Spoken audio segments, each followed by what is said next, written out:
Scientific Christian Mental Practice by Emma Curtis Hopkins. Chapter 11, The Way of Wisdom.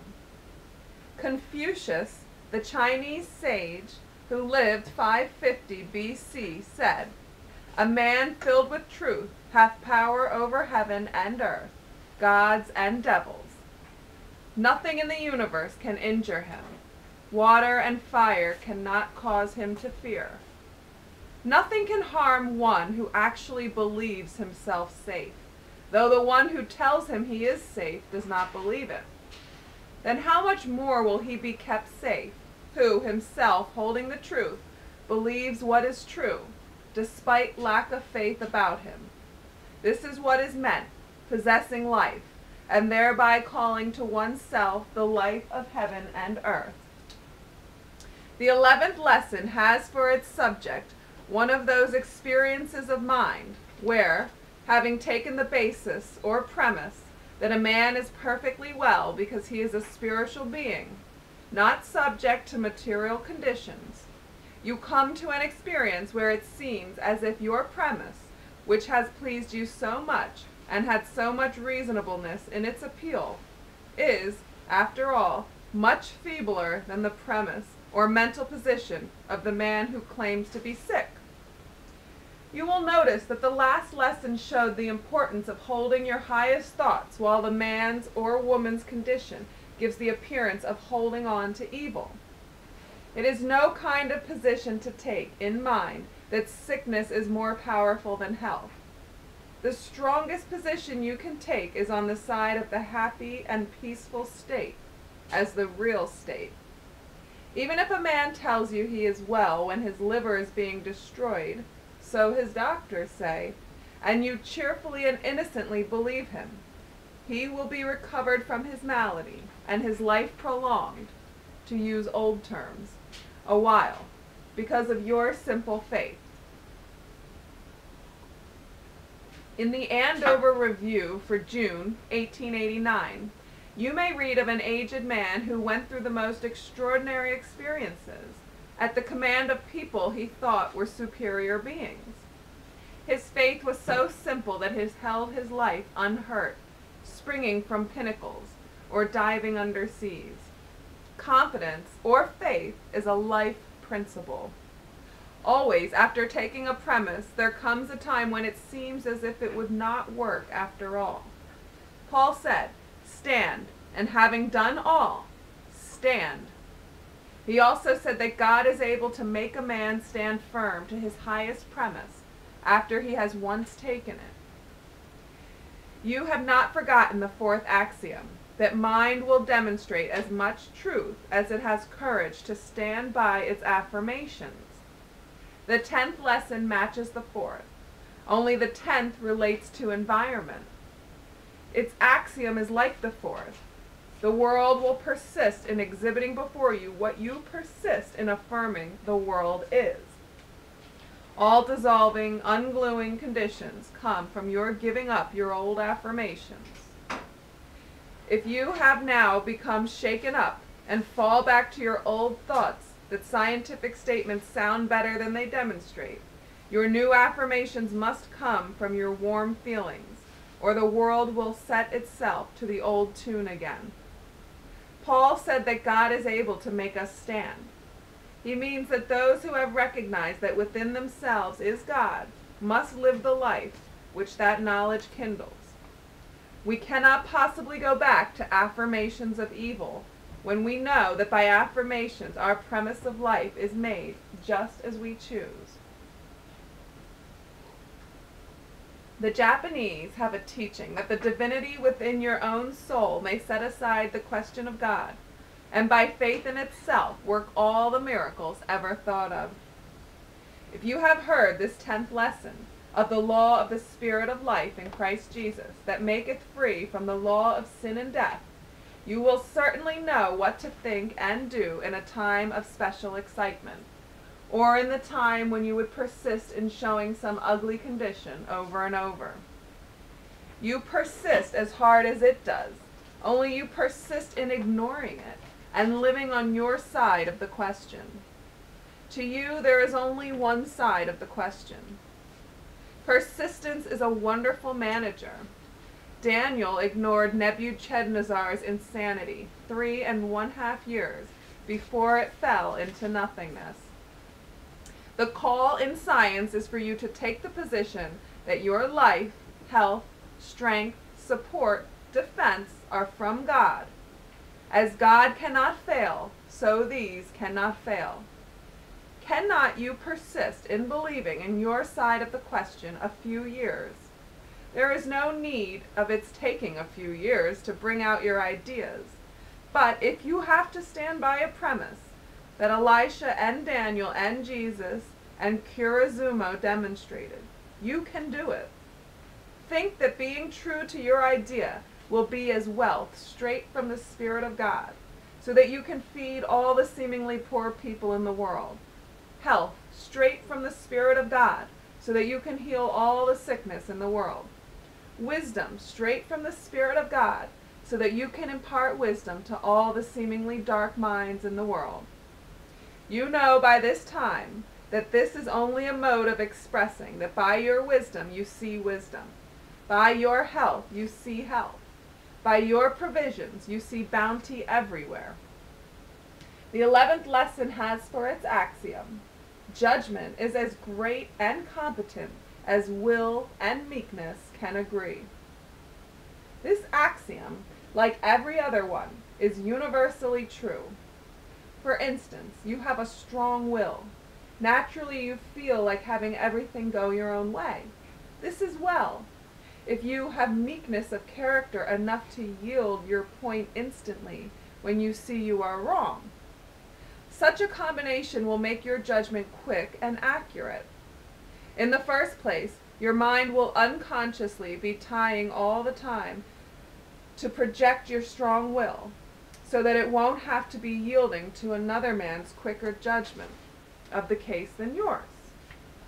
Secondly, you will be consciously directing your will along the right so far as you can see it.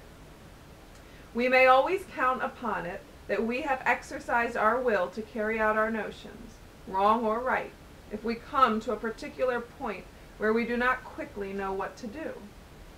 Or we may have let ourselves yield to doing something we did not have a will to do, when our will was set right and the temptation was set wrong. We call this unbalanced condition of mind foolishness or ignorance. Nothing discourages a man like seeing what bad judgment he has used. Bad judgment always comes from turning to the way our best judgment disapproves, or comes from carrying out our own will, regardless of everything, forgetting and ignoring judgment, or calling our vigorous will judgment. Science teaches that you may take a base in your mind that you have consumption, and regardless of God's good presence of health, you may stick to it until consumption shows up and ends in its own habitual way. Or you may take a base that you are sound and well, and hold out on that line until your health is a miracle. Some people can see this law better by calling it a premise which people take in mind. For instance, you take the premise that you already show signs of breaking down in your health. Every other thought you have will bow down to this one. When you think you will work hard, your premise shouts out, "No, you must look out. You are breaking down." So you knuckle under to a premise you yourself made up. What made you take that premise in the first place? Oh, you answer, because I felt my years. Who said that you ought to feel your years? Mortal man or God man? How do you know but that these feelings you had were the quickening renewals of a spiritual influx of new strength? Was it necessary for you to take your premise with mortal man instead of God man? The siding with the law and dying side, the low and dying side, instead of the high and living side, was not meekness. It was simply foolish yielding against your will, which blunts good judgment. I assure you that you can make your judgment perfect by living up to the highest spiritual premise where your natural will leads you. You can give birth to the divinest decision by compelling your meekness to unite with your will, as to your health, as to your strength, as to your prosperity. Things look badly against your affairs, do they? Do you will them to be bad? No, 1,000 times no. Your will is for good, but your poor will cannot carry the day alone. It has to be married to meekness. Meekness means yielding. This word yielding has gotten a good many Christians into misery.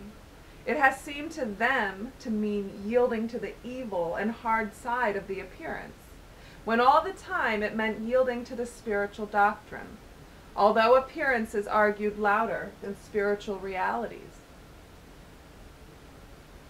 A young man who had looked into the intentions of God with respect to man found he had been thinking that he must yield to his poverty as sent of God. He saw his mistake. God does not send poverty. Whoever has said that the bountiful God is a giver of poverty has lied. He has been badly tempted, and has foolishly yielded to the temptation to judge against his will on the material side, as much as any person who ever dropped into lying or stealing. All weakness of the body comes from yielding to appearances, when the man or woman ought to have yielded to spiritual doctrine. Therefore, when a man or a woman asks you for help from weakness, you may know the mainspring to touch is foolishness and ignorance, and these being unreality, nothingness, shadow, you can easily say, your will never fell through temptation. The doctrine of the fall of man came from believing in the reality of temptation on the material side. When the will is set to carry a point, whether the scriptural doctrine says one way or another, you will have more crosses than you can count, for it is materiality which you formulate yourself. You compelled what you know to be nothing to seem real. This is foolishness. It is said to be harder to get rid of than ignorance. You can see this by the way an idiot and an ignorant child act. With the latter, you have pleasure in the speed with which he responds to your instructions, and with the other your heart fails, when you have labored as long for no response, apparently. Both these children are the full bloom of the weed, which you may call belief in foolishness and ignorance, or perverted will. It has both names in the Bible. Solomon said, "The foolishness of man perverteth his way." Way is a word often used for will. When one does not respond to 4 treatments, he must be treated a 5th time. If he comes a 5th time, what makes him come, if that time does not find him joyously acknowledging his health? He comes because you have not touched his judgment. You have not struck the chord of his will. Why not? Because your own judgment has a veil before it. What veil is before your own judgment? I will tell you. It is your persistent habit of detecting ignorance and stupidity in people, and wailing about your own stupidity and ignorance. If you have seen that you did not know something, you have called yourself ignorant. If you have seen that somebody else did not know what you thought they ought to, or failed to be quick enough to please you, it was on your tongue or in your mind that they were either foolish or ignorant. It is the fall of man. It is all the fall there is. It is yielding to appearances. Spiritually, you have the power of discernment so strong that a child, man, or woman can tell you anything you ask instantly. Judging that they cannot, and judging that you yourself cannot, keeps a veil before your mind. And you can tell when it is thickest, because your problem comes up again and again, and your patients come the 5th time, or they appear very weak and discouraged. Many a practitioner has felt very discouraged when her patient has talked hard on the dark and feeble side. But it was only the final throw of the mind of old belief to hold its own. It is the last grasp of the patient's belief in sickness, when he complains and whines in a discouraged manner, But it is the very best sign to you that his belief in evil is on its last legs. How does your will want the case to talk? Of course it wants him or her to talk buoyantly and cheerfully. So marry your will to the spiritual facts of the case. Rouse your judgment. This is the man of you. Notice the 11th text. Let us make man, and let him have dominion. Then put it with this one. The Father hath committed all judgment unto the Son. The Son is man, whom the divine will and divine meekness bring out as Jesus Christ. His will, he said, was omnipotent God. His meekness, he said, was to God. There is the almighty judgment of Jesus Christ in you. If your environments come the 5th time troubling you, let the powerful judgment of Jesus Christ speak of the Spirit of the universe and take down the evil that hides your prosperity. You can say, I do not accuse the world or myself of foolishness or ignorance. Therefore, I see clearly the prosperity of my new life now. If your patient comes the 5th time, tell him the same principle. If a person seems very weak or feeble, say these words mentally before you attempt to treat him. I know that if you take every Friday afternoon to insist upon the Jesus Christ judgment within you as knowing mankind to be the expression of the wisdom of God, and therefore intelligent and wise at all times, and if you positively take the premise that you do not accuse the world or yourself of foolishness or ignorance, nobody will ever come the 5th time uncured, and your affairs will never seem to wilt or hang heavy. Your own mind must be this man having dominion. Your own judgment must reign supreme. It must have no evil before it. Do not let another man's discouragement pervert your judgment. Touch the chord of his will. Does he not will to be free, wise, and strong? If you mentally unload him of all the yielding to appearances he has ever done, he will spring up and respond to that touch of your judgment. All discouragement, all feebleness, all fainting, halting, stopping, are signs to you to come forth with the 5th treatment. Come boldly forth. The powers of omnipotence are on your side. John called the character which man exhibits after making the 5th treatment of his environment the jacinth stone of his character. Mind is composed of 12 powers. When mind exercises these 12 powers, it has 12 characteristics which shine like polished jewels. They make a perfect foundation for an absolute demonstration of Jesus Christ's Spirit. The first time you go the rounds of these 12 powers, you may not show much difference in character.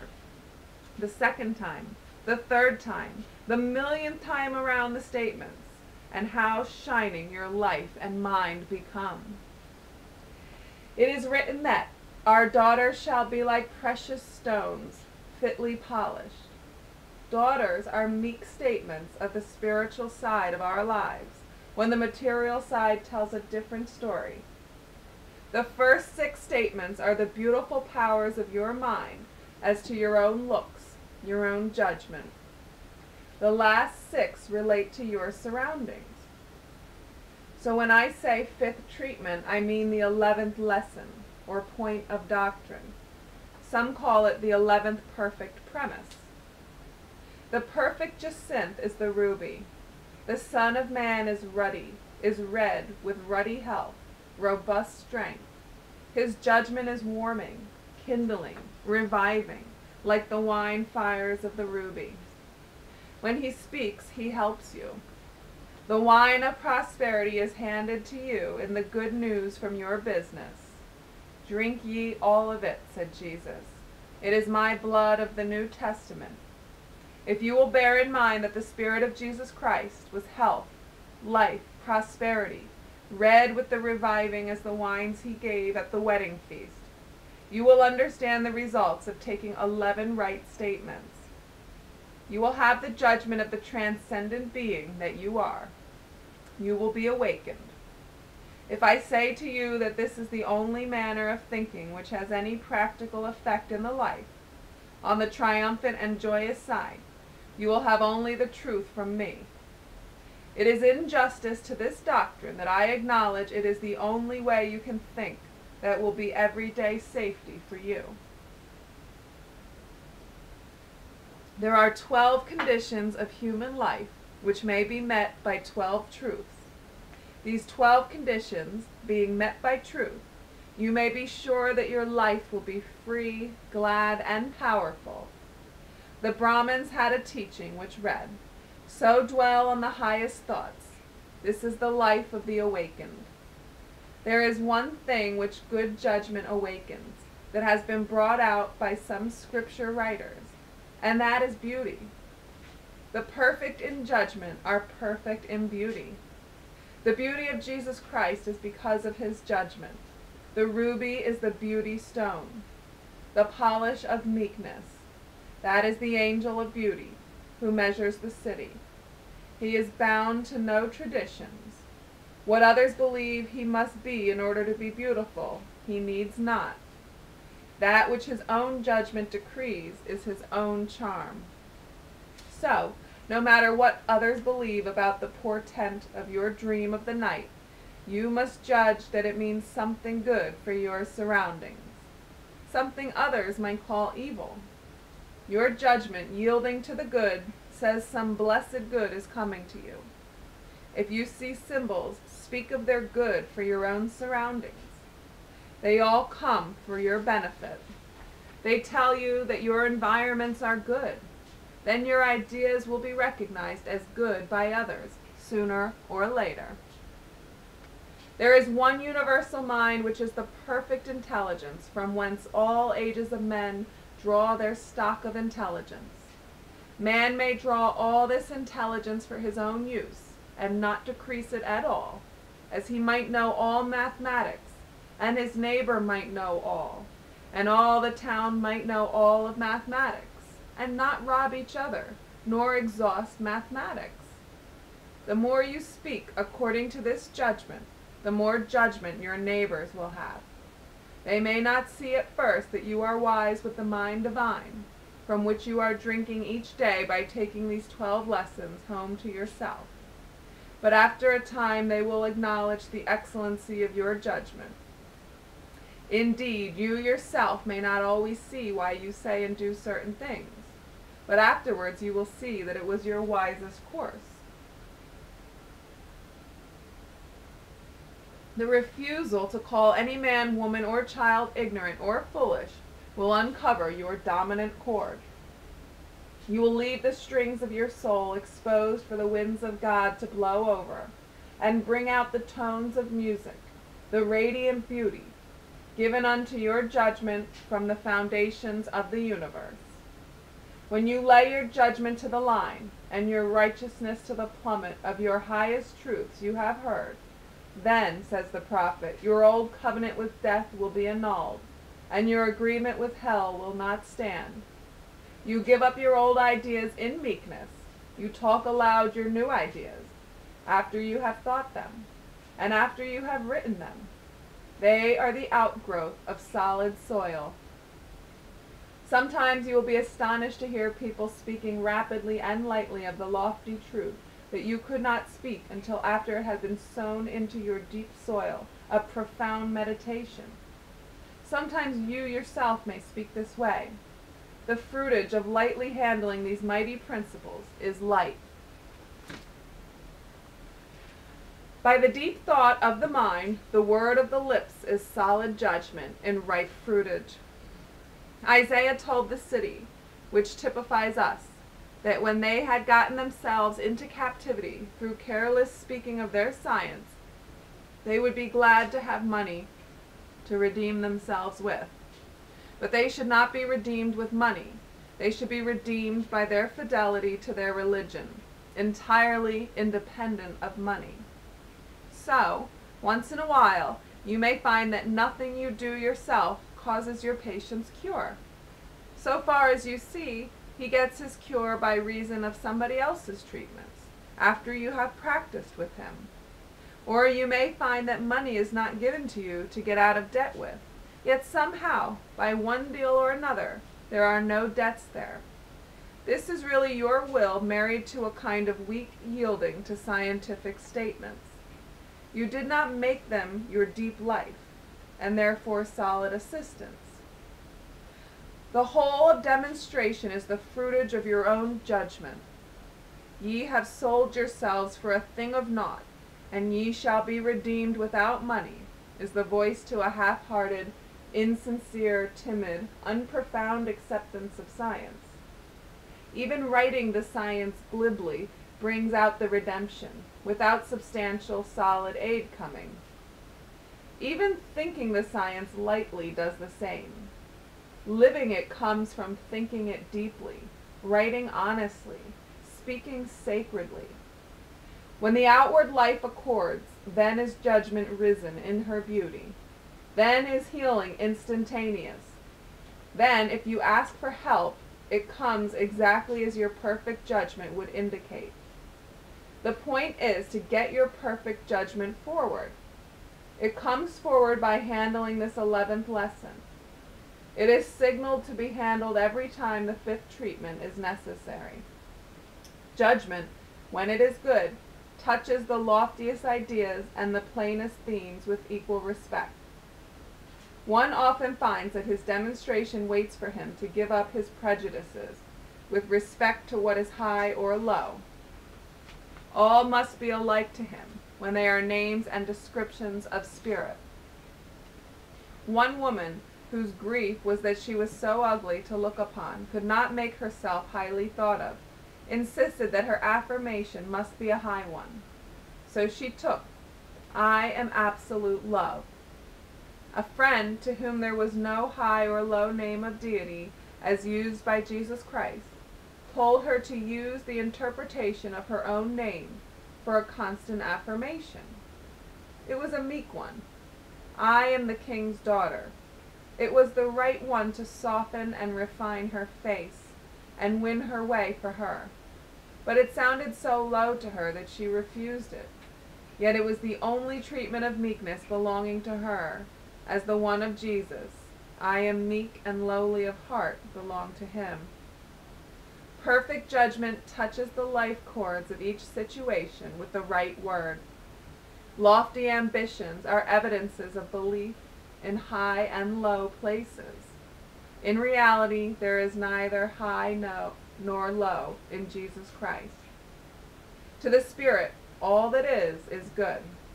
That which is evil is not, never was, and never will be. So they who believe in high or low will have to take some statement which to them seems low, as that lady will have to speak her simple one in order to carry her point. Scientific statements, held along in their order, will bring you to where you will see, no matter how unsuccessful you may appear, that you are not unsuccessful, because spirit is not unsuccessful. You have fairly to seem to be unsuccessful, practically, before you can see that it is so. The instant your judgment is accurate with respect to success and non-success, all things will work out to your pleasure, even in the old way of looking at them. The mind must agree with the spirit, then comes perfect judgment. This is man. Judgment hath dominion. The keys of heaven and earth are given unto perfect judgment. The law and the gospel must be one. In the gospel, there is no material remedy for disease. In the law, truth is the healer. In the gospel, there is no disease, and not even truth heals disease. In the law, disease seems very real, and the law that truth is its remedy seems so rigorous that it is accounted a terrible thing to take a pill for neuralgia. Whoever thinks anything is terrible must certainly believe in it greatly. It must have great power in his eyes. He may have to take a pill to see how unreal it is, how simple, how far from terrible. The law is against hating anything. Even stealing must not be hated. Why not? Because there is no stealing. We do not need to hate what does not exist. What is stealing?